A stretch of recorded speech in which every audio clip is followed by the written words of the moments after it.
What's up, everyone? Welcome back to the Entrepreneurs Podcast. I'm super excited to have you here today because we have an awesome guest, Carol Clark, another entrepreneur.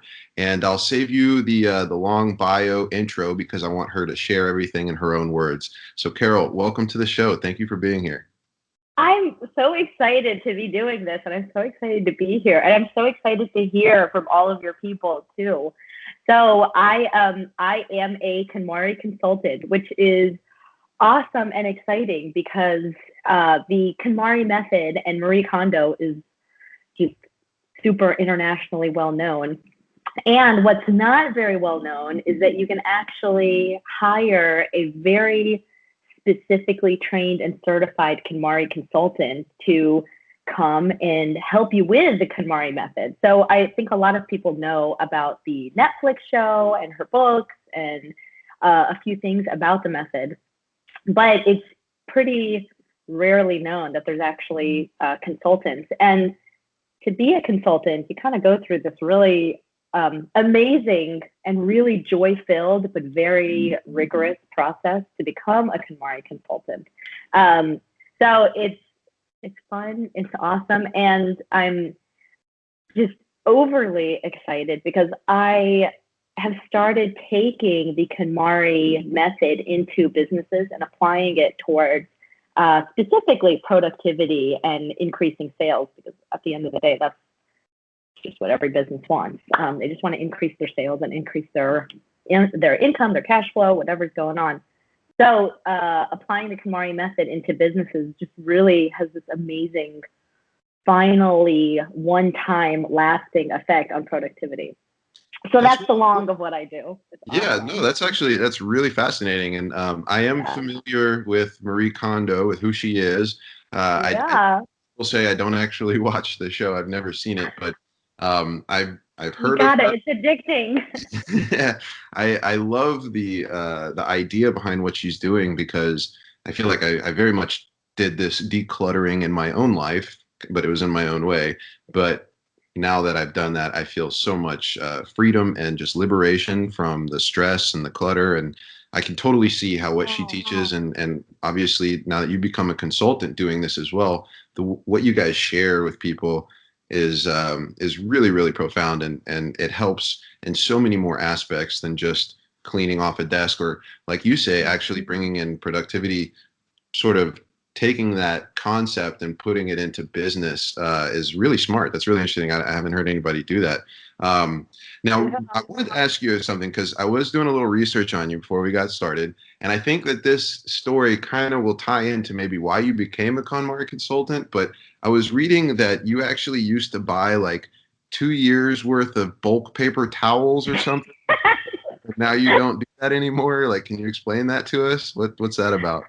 Yeah, so what I think is really funny about I think any consultant will tell you this, and specifically in my life, that any form of clutter always comes from a place of fear. It's never this like, oh, I'm doing really well and I'm very excited with where I am in life. It is always a fear-based and very, very task-based thing. Hmm. Um, so I don't know my like, deep dark reason for buying a ton of paper towels. It was just the fact that, I've got like what feels like 10,000 kids. Only got two, but it feels like 10,000. And just needing kind of something that I could always spray and wipe down and spray and wipe down. So, you know, everybody uses a ton of paper towels. Parents use a ton of paper towels. There's no specific reason why I needed as many as I did. It was just I thought that I was saving money, and at the end of the day, maybe I was saving $3 on like the pack of rolls. So let's even say that the savings is valuable to somebody. What is highly, highly cost prohibitive is the actual space and the actual other costs of clutter. So what I lost by having that many paper towels, and I'm saying paper towels, but it's just everything.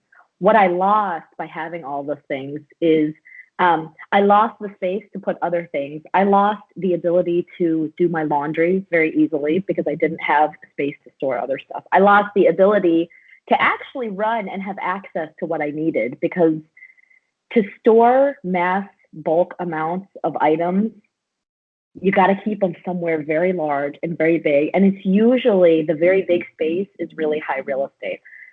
What I ended up losing by saving whatever I thought I was saving in bulk, just it costs so much. And I think that that is something that is so common in clutter.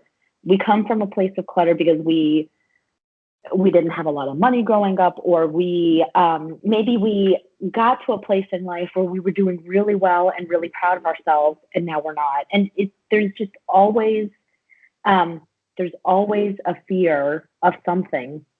And until we actually, there's this famous quote by Marie Kondo that life starts when we declutter and tidy our homes. And I think that's amazing, because once we actually look at those emotional barriers, we can start to actually get back the pieces of our life that we were missing. Yeah, I love that. Um, some of what you were talking about in my mind kind of brought me back to a point when I kind of started my entrepreneurial journey, which was getting out of this like fear-based mindset and a mindset of scarcity, thinking, that I have to get and try to grab as much as I can, and moving to more of a mindset of, that there's abundance of everything out there, and it's so much opportunity, so much possibility. So I'm wondering, does that kind of resonate with you? Is that sort of maybe some of the mental shifts that change from going like, because I know people that do that. They buy in bulk. They think they're saving money, and they're trying to get as much as they can when they see it. And do you think that that kind of is part of that sort of fear-based mindset that there's not enough for everyone, so I have to get it now? Yeah, I love what you said, actually, because I think that is the best clients that I have are the ones, the ones that actually want to be doing this, right? So the ones that like I go out and find, and that I'm the one who convinces, that just doesn't really go very well.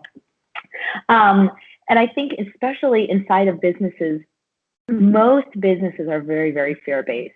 Their hiring practices, the ways that they actually set up office space, and utilize the way they utilize people, the way they utilize time, and frankly the way they utilize money. And I think when we actually come in and we set up the KonMari method inside of that business, and even inside of that work unit, we can eliminate some of that fear. And that doesn't mean that we have access to change the entire company. Sometimes we do, but not often. We can change just our own little space. We can change everything for ourselves. Wow. So tell me a little bit about how you found Marie Kondo and this whole KonMari method, and what about it spoke to you?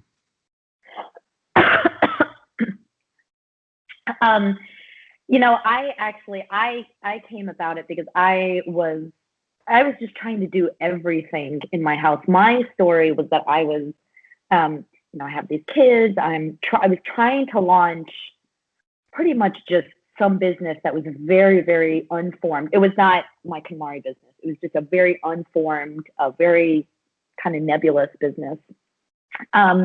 And what I saw for myself was, I saw that I was doing exactly what I knew could be corrected and changed. I just didn't know exactly how. So I was like taking in a lot of information. I was taking in a lot of tools and a lot of help and a lot of just everything, on top of the house feeling very chaotic and disorganized. When you walk into our house, I don't think it looks, probably doesn't look as bad as I might have felt that it did, but I never felt good inside of it. So that wasn't working for me. My business wasn't working for me. So finding the KonMari method, I really was interested in just kind of working out the house and just kind of trying to make the house look nice.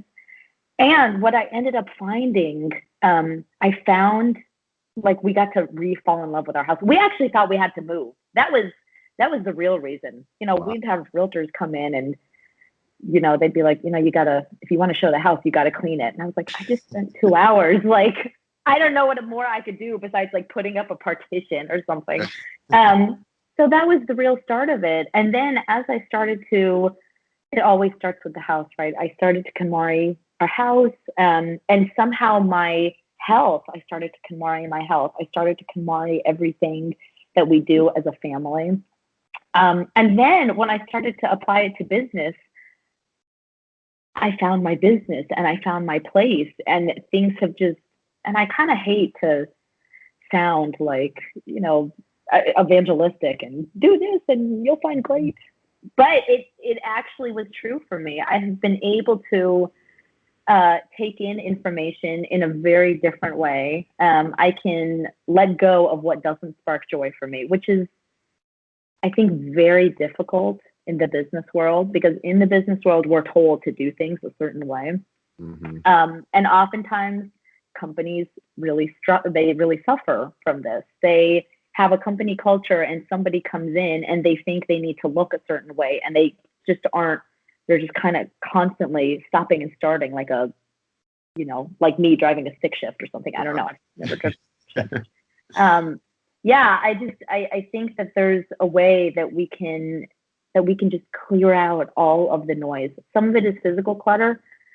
Some of it is just the way that we take in meetings. There are just so many ways that we can really spark joy in people's lives and in their work lives as well.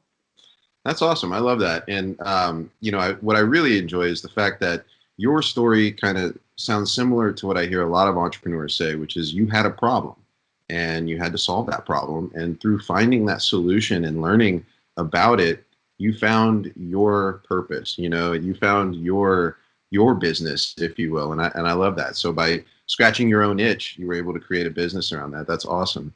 So how about, you mentioned finding clients and clients finding you, and obviously when people find you, they're much, much easier to work with because they're, like you say, you don't have to convince them that they need to do something. They know they need to do it, and they're looking to you for help.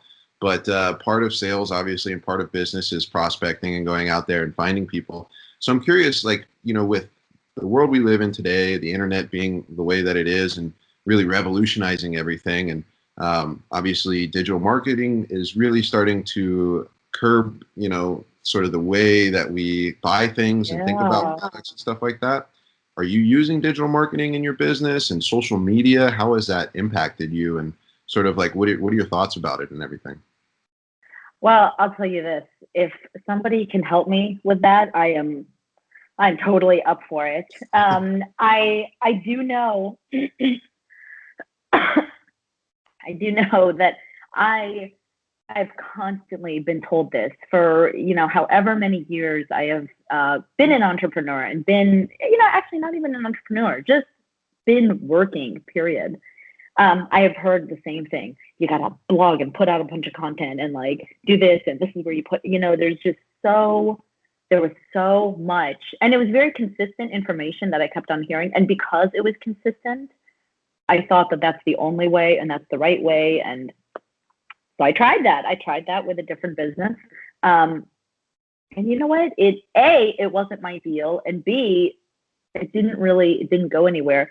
I wasn't able to put in the kind of love that I wanted to into it. So I couldn't, put in my 10x effort. I just couldn't put in any of that because it wasn't very interesting. I started, fast forwarding to really when I learned that I could KonMari my entire life. I found that video and anything, like podcasting and videos, that's really where I project my energy. That's really where I project what I want to be projecting out in the world.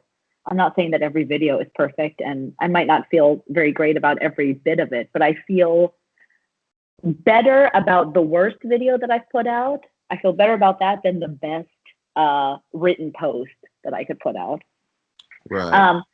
So I think that's another really important piece that everybody really needs to be, and luckily we're in this time where it's really very appreciated to honor yourself and really be true to the things that you want. And I'm just going to spew that message again. I think it's really important for people to work in a way that sparks joy for them. That doesn't mean that people have to quit their jobs if they're, in a situation that isn't, but there's there are ways that we can take our individual days and create joy in each little thing, even if we feel we have very little perceived control.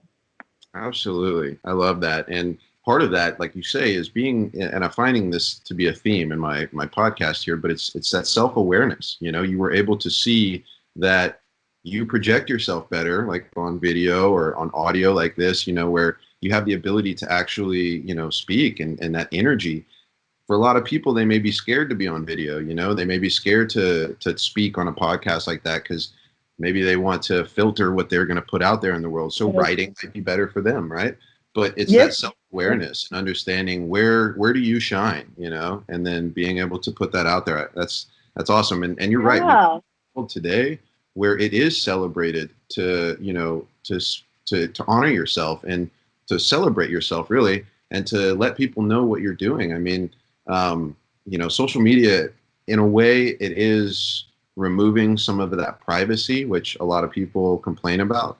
But at the same time, the transparency that it's creating is opening up so many opportunities. And I mean, look, you and I met, you know, in a Facebook group, and you are on a podcast, and who knows where this relationship will go to, you know, if we end up doing business.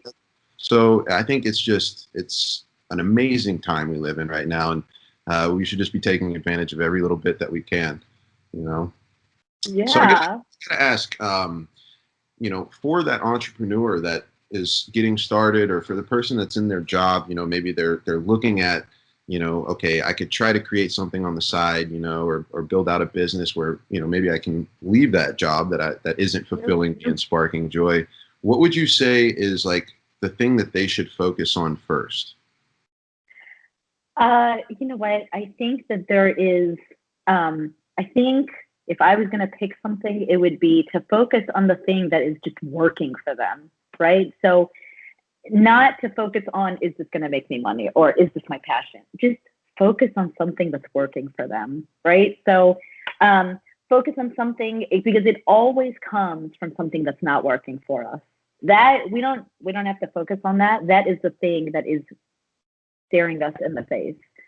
Whatever is not working for us, there's some balance there that is working for you.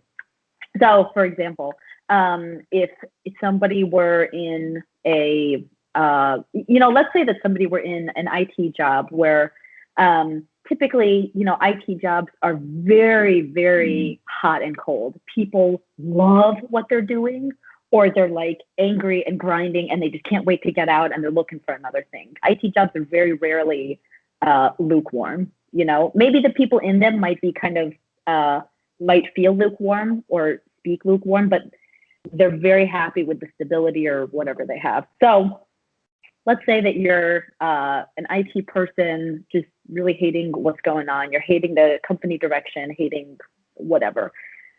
Don't quit. You know, there's like a whole bunch of like talk about, you know, quit your job and something will come out. Like, don't quit. Don't come at it from a place where you cannot spark joy, where you can't see anything for yourself. You know, if there's like a dangerous situation, of course, that's not what we're talking about here. We're talking about the people that are just really hating their jobs. And, you know, it's really starting to cause an issue in their lives. Look at what's working for you. So what is probably working for you in that company is you probably have a lot of ideas. They might not be listened to, so that's not what's working for you. You probably have a very keen sense of where things should be going. You probably have a very keen sense of how to simplify things and how to drive and how to move processes along. If that's you, then, you know, play to that, work that up. And if you're not in a space where that's being appreciated, you know, something can be done about that. And if that's not being appreciated there, it still doesn't mean that you have to quit, but play to that strength and look at what's working for you. Absolutely. Yeah. And I mean, again, I have to tie it back to that self-awareness. You know, when you find something that you're doing well, that people appreciate about you, that's getting you results, yeah, lean into that. Lean into you. Yeah. Actually, I don't know. Are you familiar with Gary Vaynerchuk? Yeah. He you know, he preaches that lean into you. Yeah. You know? So that's awesome. So let's shift gears a little bit. I want to ask you kind of about, you know, the work-life balance. And I know you mentioned you've got 2 kids, right? and you've got this house that you're trying to maintain, plus your business and your consulting. So how are you managing all of this? How do you balance the work and the life, and what are you doing to keep it all together? Yeah, so this is probably going to sound, I should probably have some like great pithy, deep thing. The truth is, it's actually very tactical. My days and I don't particularly think in a very tactical way. That's not where I am. It's just what has ended up working. So I had to get the physical space in order. I had to get the entire house in order, and I had to get my office space in order. That's a second thing. So if somebody's starting with their office, that's fine. That's not an issue. But if somebody's starting with their office, go in the order. Follow the order of the KonMari method. Use that order. Don't try to get kind of back and forth with it. The order is the order for a pretty amazing reason. And if somebody doesn't want to read the book, that's okay. But the book would really help. So I used the order. I set up my house and I set up the office space. And then in doing that, other things naturally started to create order for themselves. So the KonMari method specifically lays out very kind of concrete categories, these 5 categories for tidying in a certain order. It doesn't actually lay out those concrete categories for the other pieces of their life, but once your house is in order and you have gone through the method, the rest of your life just it follows a path, it follows an order. So for example, we always start with clothing because that's what's closest to our heart. That's the thing that we work with in and out. And that's the thing that we can immediately know whether it sparks joy or not. And I won't get into that because that clothing's very emotional for men and women. For men, they might say it doesn't spark joy for them, but if you try to take it from them, that elicits like a reaction. For women, it's usually, does this actually make me feel like the person that I say I am and that I want to be? So we start with clothing because that's what attunes our mind and our spirit towards this idea of sparking joy. And as we move through the categories, we move to sentimental as the hardest.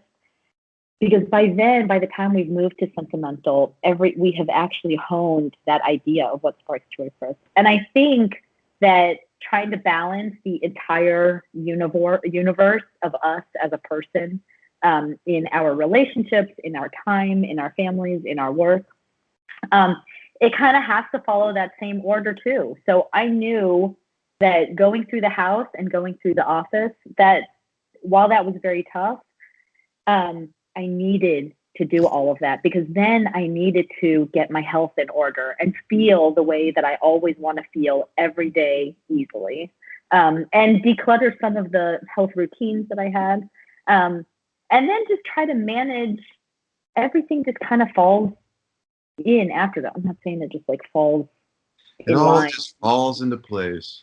That's it. Yeah. Well, okay. How about this? Okay, so for someone that hasn't read the book, that hasn't read that or doesn't know the KonMari method, looking at like my desk, right? Let's talk about my desk. What are some steps that I could take to really start to turn this into a desk that sparks joy in me and gives me creativity and makes me want to do the work, that I need to do? What are some quick little tips that you could give us? So first, deal with the actual physical stuff on it. So work through the books, and we're just taking the entire office. Work through the books and really identify that like motivational book that you've had on your shelf that is either working for you or isn't.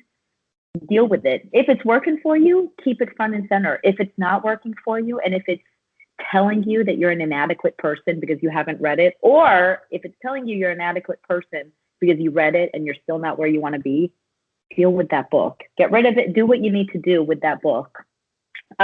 So clear out everything that gives you that terrible message and that fills in that negative voice in your head. Deal with those papers. The papers are intense, and each of them probably takes 2 to 5 minutes to actually work through. Deal with those papers. And it doesn't mean you have to sit and scan it. It means deal with the papers. And then just keep moving through all those things. And then at the very end, then come in and bring things in that you want. And if you don't want pictures of your family, that's okay. You don't have to have them. If you do want pictures of your family, bring them in and, get a nice frame. Buy something once and, do that. So work through everything first and make sure that every single solitary thing that you can see inside of your office is actually giving you the message that you want it to be giving you. That's awesome. You mentioned something that actually I had never even considered, but you said like deal with that book, right? And if it makes you feel inadequate, and I'm like, well, how can a book make you feel inadequate? And what you said is if it makes you feel inadequate because it's sitting there and you haven't read it, right? And you're like, oh, I know I need to read that book, or I bought that book last year and I've been meaning to read it, I just never read it. And now every time I see that, and it's just bringing in all of these like memories for me because I have these things around me. Every time I see it, it reminds me, oh, I got to pick that up, or I got to read that, or I was supposed to do that. And that is the thought that keeps us from doing what we need to be doing, right? That's that negativity, that internal self-talk that feeds on all of these little things that are around us in our environment, which I guess if you're not aware of, then you're not aware that that's negatively impacting you. So I love that, like go, because I've got books on my shelf that I need to go through, because I've got plenty of books that I've read that I love that have taught me amazing things. And then I've got other books that I've read that didn't really speak to me, but I just kept them because I bought them and I don't want to throw them away. But I clearly need to go deal with those books. And then I've got books that I haven't read yet that are sitting there staring at me. And I'm like, yeah, I need to find some time to read that book. And so either make the time, right? Deal with that book, make the time to read it, sit down and read it, or get rid of it. Yeah. I love that. What about like for fun? What do you do for fun? Like what sparks joy in you outside of work? You know what? If I'm honest, what sparks joy for me is just not having to do anything. You know what? When I can sit in my house, and that's actually, I think a visioning session is so important because anytime we're making any decision in work, in office, in a decluttering marathon, in anything, we have to have a vision so we can always pull back on that. And my vision was very, very, very specific for the house. But the overarching theme of it was that I wanted to walk in, I wanted to enjoy it right away. And I wanted to walk in and hear a message of being welcomed rather than a message of like, you've got to be kidding me, this again, or having to like clean something and deal with something. So what do I do for fun? I just like enjoy my life. And you know what?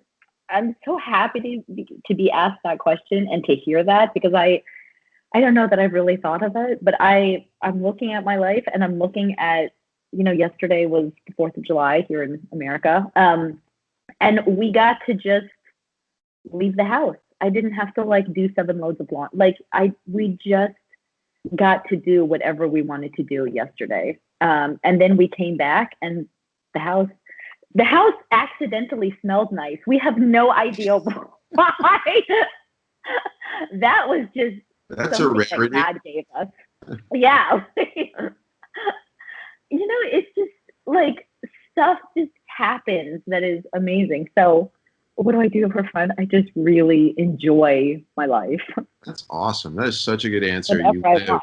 Yeah, you live. And for anyone listening right now, like that is the goal, I mean, if I can ask you that question, what do you do for fun? And your answer is, I just live. Like you're winning. You are winning. So that's awesome. All right, Carol. So I got to ask, looking back on everything that you've been doing and the journey that you're on, what advice would you give to yourself when you first, I guess, started, if you will, when you first started this entrepreneurial journey? Oh, just, you know what? Just, you're fine. That's, if I had to speak to that person, like face to face, just say you're fine. I just remember, and when I'm talking about starting my entrepreneurial journey, starting that journey, not even just in this business, I'm just talking about the journey of having a career, period. I constantly only entertained thoughts that were negative and very harsh because I thought that that's what driven people do. I really, in my mind, thought driven people have negative messages and they want to overcome. Like, I just kind of thought that. And I think if we're honest, most of us have that idea of some sort that the negative thoughts are what we need to keep around. And, when you look at business, most of the terms in business, like most of the circular terms in business, are a little negative. Like, hey, can you critique this for me? Hey, you know what? That person is really smart. They'll really push back on a bad idea. Like, everything is really kind of, and even companies that have really changed their language, which is great.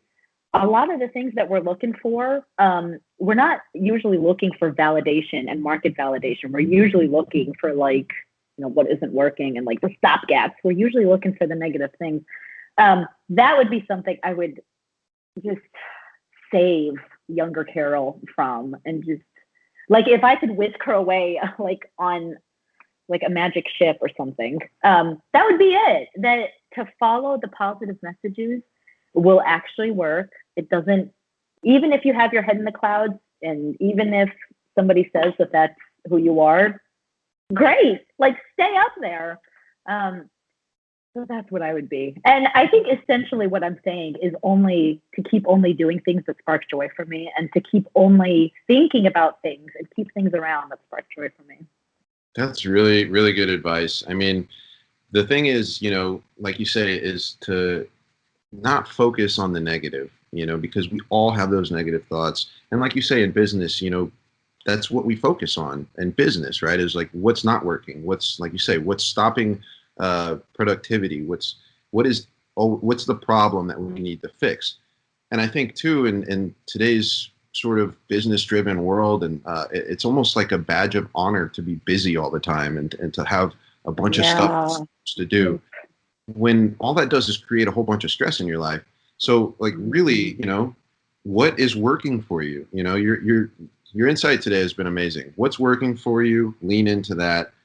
Keep positive thoughts going on, and try to only focus on that positivity, understanding that there is a negative side and that there always will be, but focusing on, how to move forward and how to continue to drive, things that spark joy in your life. And I think that's just a great theme. Joy is just such a great theme, because if you're not joyful, then what are you doing? Like, why are you doing it? So, yeah, I love that. That's really great advice. And that's similar to what I would tell myself too. Just stay positive, man. It's all going to work out, just stay positive, keep marching. Yeah. It doesn't feel like that in the moment. And there are some really, dark times. There are just always really dark times. And I think when we're inside of one of those dark times, hearing that message is just like, you've got to be kidding me. That's like a message you just want to blow out of the water, and that doesn't work. And I think what I love about the people I get to work with is that we do things very, very, very specifically, and very, none of what I do is just kind of something I can like pick up and place on someone else. It is specifically geared around exactly what that person is dealing with and going through, specifically what their triggers are, and specifically what their strengths are. And when I say a trigger, it's whatever is that thing that actually motivates them, not like that somebody told you weren't going to do anything and it's not that negative trigger. It's that thing that really picks them up and moves them. And I think that's what I love, and why we know that productivity is going to skyrocket, because when we've eliminated the noise, some of it is mental, a lot of it is physical and more tangible, like meetings and time and things like that. When we can eliminate that, we've opened that person up to be exactly who they are. And that's when people do their best. People don't actually need to change and create an entirely new version of themselves. They just need to clear stuff out. And then who they are is just like a beam of light into the world. And that sounds a little... No, it's perfect. You know, I kind of hope you edit that out, but let that light shine. All right. Well, Carol, I'm gonna go ahead and wrap it up. Thank you so much for being here today with us. It's been a lot of fun. Thank you. How fun. Site. Go ahead and tell everybody how they can find you and connect with you online, and how they can get you to help them, you know, sort out their life and find joy with what they're doing. Where can they find you? Yeah, anyone listening to this can always chat with me, find me anyway, and you'll have my time. Specifically, anyone from here. CarolClark360.com is my website, and you can find my face on Facebook and LinkedIn, Carol Clark. And because Carol Clark is a very, very common name, it's my face with Marie Kondo. So look for someone who sounds like me with Marie Kondo. I'm on LinkedIn, Facebook, everywhere. CarolClark360.com, and you'll find my email and contact info there as well. Perfect. So excited. I've done this. Yeah, perfect. Thank you so much. And guys, if y'all need help, you know, figuring out the clutter in your life, whether it's business, personal, you know, emotional, like we're all carrying baggage of some sort, go get in touch with Carol. She can help you sort that out. So Carol, thank you so much again for being here with us today. I really do appreciate it. And we'll catch you on the next one. Thank you. Thank you.